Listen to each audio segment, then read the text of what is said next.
good stuff. My name's Michael John, that is a whole first name, so call me MJ, it's much shorter and easier. I am from South Africa. If you know any South Africans, yes, we actually do all know each other. Especially here in Utah. Honest to goodness, we really do. So if you know a South African, yeah, we're already friends. So, my educational background is in cognitive neuroscience, as Lance said. I am a scientist. I wanted to go into medicine. Experienced a huge career shift, and I found myself in the corporate world. I do corporate training and consulting, which is why I'm using a PowerPoint today, because all corporate trainers and consultants use PowerPoints. This will be a much more interesting PowerPoint, I promise, than the ones that you're used to. The subtitle for this was How Your Scumbag Brain Ruins Relationships. And my hope is I want to end today with what we can actually do about that to mitigate against it. I never learned how to just give speeches, so this is going to be an engaging type of conversation. I will ask questions that involve you and stuff. And I'll start you with an easy one. I was going to ask, has anyone here ever been in a conversation where you or someone else lost their cool? But I have a better question. Has anyone not been in those conversations? Okay, good. We're in a very good place. You tell me, what are some of the consequences when someone in a conversation loses their cool? Just shout things out. There's a huge destruction of will and trust. Goodwill and trust kind of fly out the window. Okay, so trust goes down. What else? It can go down. What else? They don't speak to you again. They don't speak to us again. We kill the relationship. What else? You feel horrible after. You go, oh, I could have done that so differently. You feel bad. What else? Loss of respect. Loss of respect. What else? I'd say both ways. You lose loss of respect. The person who loses their control for themselves, and also the other person loses respect. Absolutely. It's like when you lose your cool. I have 7 kids, so I've lost my cool. No. And it's just kind of unfortunate. I mean, there are reasons for it. It's not just out of the blue. It's like things build up and things are just not getting through it anyway. So I know I need to work on that. But it's like I feel bad about myself. It's like this is kind of crappy. I would have preferred to just keep working it through somehow. We need to finish talking about this. Let's talk in an hour. We got to finish this conversation. It's just difficult to do that sometimes in the heat of when things are building. So you lose respect for yourself. We could give a whole presentation just on losing your cool with your children. But we'll save that for another time. Yeah. You lose credibility. Absolutely. In biology, we call this the fight or flight response. You've probably heard of that. Either you hunker down and you get ready to fight it and duke it out with the other person, or you run, you escape the conversation. So here's my picture for the classic fight or flight response. Because I do get my pictures from the internet, I'm required by law to have a cat picture. So there it is for you. A really effective conversationalists don't fight and they don't run away either. There is a nice middle ground, and that's a middle ground I'm going to try to uncover over the course of our time here today. Now, our brains can work wonders in getting us out of tough conversational spots. And I do have my little friend, the plastic brain here. We're going to play around with this one over the course of our time today. Before we do, I want to talk about how our brain can work those wonders with some neat little tricks that it does to make our processing much more effective than it would normally be. So we're doing a test. Get your eyes ready. This is a reading exercise. In a moment, I'm going to throw a paragraph up on the screen. Your job is to read this paragraph as quickly as you can. The ability to think about what it's thinking about. I put that in self-awareness. You are right. Planning ahead, conceptualizing models and planning ahead and culturing. Complex reasoning, abstraction, logic, all of those words. So a high degree of self-awareness and complex reasoning. Again, some animals have some, but there's a massive gap between every other animal on Earth and us as humans. In case you're curious, the animals that are closest to us are your cetaceans, which are the whales and dolphins, no surprise there. The great apes, of course, gorillas, orangutans, bonobos, chimpanzees. Is it ovids or covids? The crows and ravens, blackbirds, are surprisingly intelligent. Elephants, and my personal favorite, octopuses. In fact, octopuses might be the most intelligent animal I have humans. It may be. We'll see what happens if you want. They have reason. They seem to actually have a fair amount of reasoning. The neat thing about octopuses is because they're not vertebrates, they don't have a spine. Researchers, they love to go into tiny little places. And so researchers will build for them a box. They'll go into the box, and then researchers will create a set of complex locks, 3 or 4 or 5 levels deep. to see if the octopus can find its way through the logs. And it consistently does. They're surprisingly intelligent. They do seem to have a concept of future and past, and that kind of complex reasoning as well. It's very interesting. If you ever go to an aquarium, ask them, what is the toughest animal to keep? And I promise they'll tell you the octopus, because they keep escaping. They keep escaping. Yep. So when the mother octopus, she nurtures her babies, but then she starves to death, right? Or something as she protects them? So she can reason that through? It depends on the species of octopus. Most do not nurture their young. Most just let them go, which is actually quite interesting. Octopuses are brilliant without needing parents to raise them for 20 years. Don't know what that means, but there's something cool going on within the brain of an octopus. But yet nowhere near the level we are as human beings. There is one other part of the brain I'd like to talk about, and I have to go deep for this one. It's called the amygdala. Amygdala is Latin for almond. It's a little almond-sized ball of neurons that sits right there, underneath your prefrontal cortex, right up next to your mammary brain. The amygdala is a stimulus filter. So any information you receive, sight, touch, taste, sound, before it goes anywhere else, it goes to this little amygdala first. And the purpose of your amygdala is to determine whether or not a stimulus is a threat. Once it makes its decision, it sends a signal to your conscious mind, the prefrontal cortex. No, excuse me, before that, once it makes its decision, it sends a signal to the hypothalamus, which is a hormone-releasing gland here in the center of your brain, your only hormone-releasing gland in the brain. The hypothalamus then sends hormones to your brain to the rest of your body to make you think and act in a certain way. The brain does all of this before it sends a signal to your conscious mind right here. So keep in mind what that means, folks. Anything you see, touch, taste, hear, your brain has already decided how you're going to feel and has literally made you feel that way before you are consciously aware of what has happened in front of your own face. This worked fantastically well in prehistoric times. In prehistoric times, if we saw something dangerous, like I have a picture. Oh, I don't want to use that one. We'll come back to that one. That's a good one. In prehistoric times, if we saw something dangerous like a lion, we didn't want to sit down and think about it with our human brain. Well, does it look angry right now? Yeah. Soft, fluffy mane. No, you wanted to act and you wanted to act fast. Here's the downside.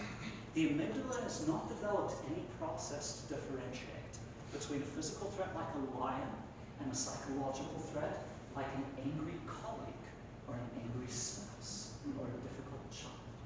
And it reacts exactly the same way in both cases.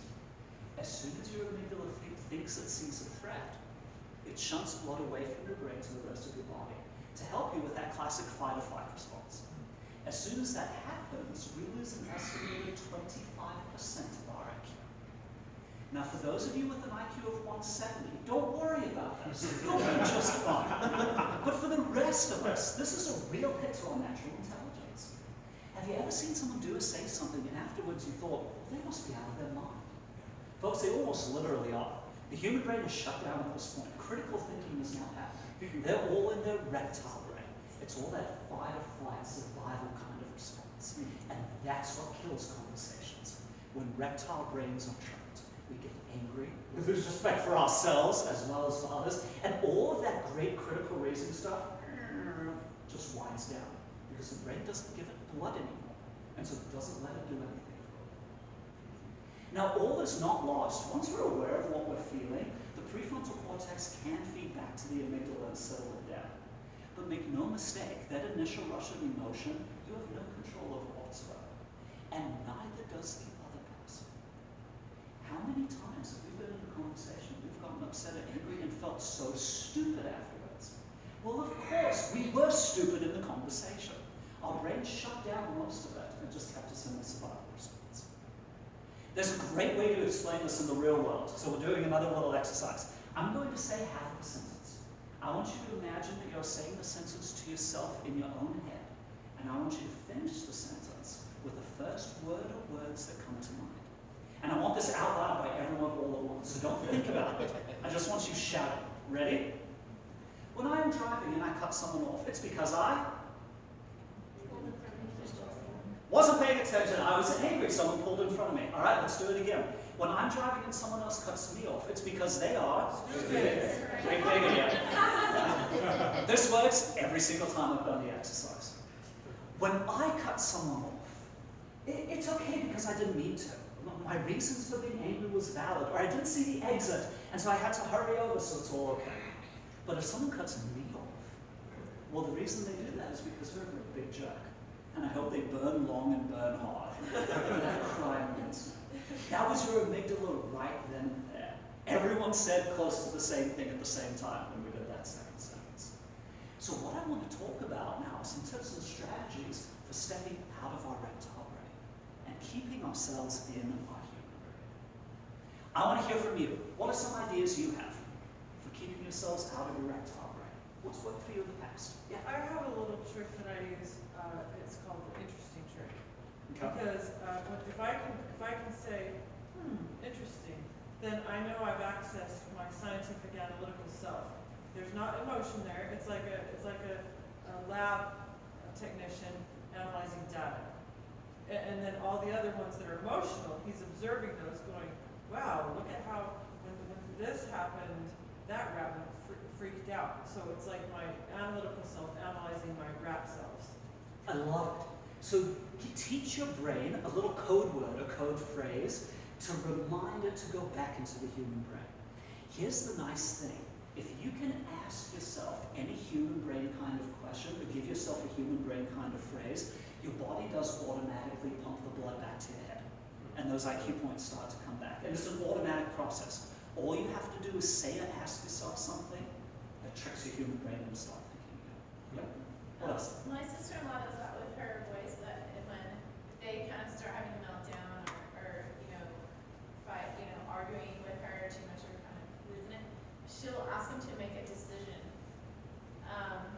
Like she'll say, like, did you want peanut butter and jelly in your lunch tomorrow? Because I have some, lunch meat. And they'll get kind of mad, but it kind of breaks them out of it. So it's like, Even something as ridiculous as just throwing out math problems to force someone to get back into their human brain. Anyone here use Google Mail, Gmail for their email? For one of their accounts? Okay, a lot of you. In Gmail, there's a tab called Google Labs. And if you click on it, you can try out new things that Google is testing with their email that they haven't thrown out into the general populace. And anyone can do it. It's fun to play around with. In Google Labs, there is something you can try called Mail Goggles. Mail Goggles were designed by the fine engineers at Google because they discovered that sometimes people would get home late at night on the weekends, not in the best thinking frame of mind. And they would start to send emails that they deeply regret when they woke up the next day. And so Google decided they were going to help out these poor souls, and they created Mail Goggles.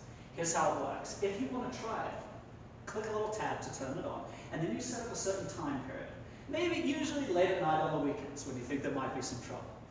Then in the future, if you ever try to send an email during that time period, Google asks you a set of 5 math problems in increasing order of difficulty. And it will not send the email until you answer all 5 correctly. Folks, it's brilliant. It's a great way to get someone back into their human mind. And it still exists. If you click on the Google Labs tab, you can try it on yourself. It's called Mail Goggles. Do they have that for text as well? Unfortunately, no. It's more important for text, I think, than email. That's a marketing idea. Let's talk after this. Other ideas. What can we do to keep ourselves in our human brains? Yeah. for meditation is good for that.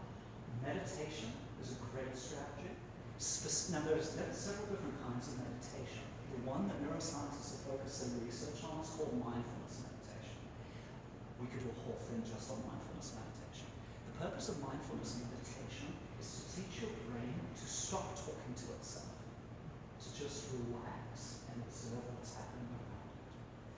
Research has shown that with 5 weeks of mindfulness meditation, 20 minutes a day, it has such a big impact on the brain that the amygdala physically shrinks, enough that you can see it on an MRI. Folks, that's remarkable. We didn't think you could alter the physical structure of the brain at any point after childhood. 5 weeks of meditation literally shrinks the size of your own amygdala. Other ideas? Well, does that, so that brings up the question, can you increase the size of the brain in other aspects? If you can use that? You sure can. So this is another topic on, so if you want to talk about this one, come to me afterwards. It's called neuroplasticity. The brain is way more plastic than we used to think it was. And we're at the point where you can, at any point in adulthood, adjust pretty much any part of your brain with work. Yep. It's pretty impressive at any point. At any point. Yep. Age, oh, you're taking me down a path. That's what we talk about. We'll have to talk after. I'll say this very quickly. Age has primarily an effect on memory. Memory does tend to go down as we age, not nearly as much as we think it does. It's actually a much slower effect than we think, with the exception of dementia, Alzheimer's, and the other unfortunate diseases that can go along with that. But with the exception of that, age goes down not as much as people think it does. If you work it, your memory can stay very strong up until you kick the bucket. Yes? So the result of the medical showing is what? Good, bad? I mean, Good question. The amygdala, because that's your threat processor, a shrunken amygdala makes it less likely to respond to things that aren't actually threats. So it calms it down a little bit. We wouldn't want to get rid of it completely, because we need to have a bit of a threat response. Most people's amygdalas in the modern world are bigger than they need to be. We're not running from lions anymore, folks. Well, I'm African, so I am, but the rest of them. So we don't need a very big amygdala. My guess is that police officers have a rather large. They will, over time. They might not have started out with one, but they'll end up with one in a lot of cases. This is where PTSD comes from, by the way. People go into war, post-traumatic stress disorder. When they go to war, they're in a threat situation all the time. Their amygdala grows to the size of a melon. And that's not symbolic language, it actually grows massive. So when they come home, they hear a door slam, and their amygdala treats it as a gunshot, and they're on the floor before they even know what happens. PTSD is essentially a disorder of the amygdala. So is anxiety, generalized anxiety disorder, panic attacks, and so on. All of that is the amygdala flipping out when it's not supposed to. My time is up. No. My time is up. Folks, I'll be sticking around for a Q&A for as long as you all want to. And I love to talk about this stuff. There's some other very quick strategies for managing the erectile brain response. Plan in advance. If you know the person is the kind of person who's going to trigger your erectile brain, plan in advance, it makes it easier. Use a sense of humor if you have it. The nice thing about humor is it can only be caught by the human brain. It's extraordinarily complex language processing. So if you tell a joke, first they have to think about it with the human brain. And if they get it and they think it's funny, the brain's going to release some endorphins, some happy chemicals, and it's going to make them feel happier too, short-circuiting that amygdala. That strategy only works if you are actually funny. If you are not, just do not try that. You can also engage in any stress-reducing activity, meditation, exercise. So watch your favorite TV show. And finally, give others the benefit of the doubt. Your brain has already made so many false assumptions about everyone you know in your life, and you don't know what those assumptions are until you get into a difficult conversation. So be willing to grant that benefit of the doubt and challenge your own assumptions about people you know, even if you can only comprehend. Well, ladies and gentlemen, thank you so much for letting me be here today. It's been great fun. I'm done. Thank you very much.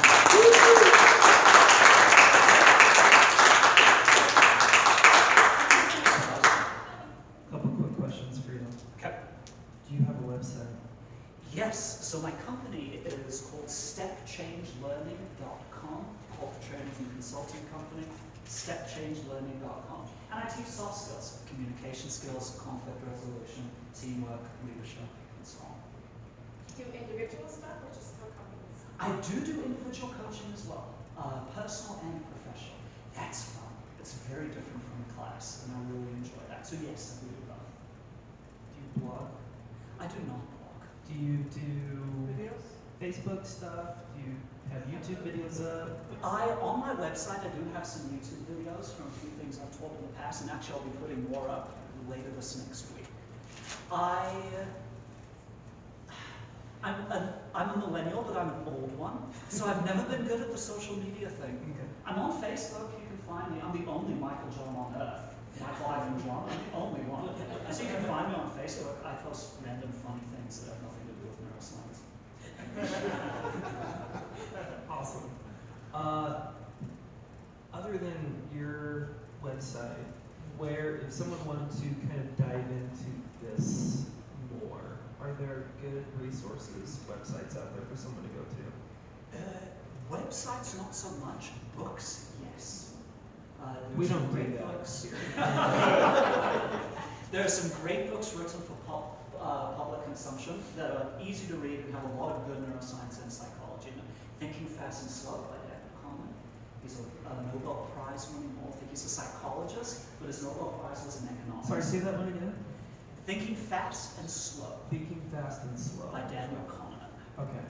Type in Thinking Fast, the first thing that Google will order for you is Thinking Fast and Slow by Daniel Kahneman. I should have come up with a list for us. Can you? It's a really good question. And we can post it like on our Absolutely. Facebook I've page. got a list at home of some great ones. What really leads to happiness, neuroscientifically and psychologically. Yes, I can definitely. Isn't that the Bible? Book of Mormon. If you cherry pick. I'm totally joking. Awesome. I Look can forward post to it. that. That would be wonderful, and we can get that up on the Facebook group. So if you want to discuss this more, let's stick around and chat. But otherwise, let's give a hand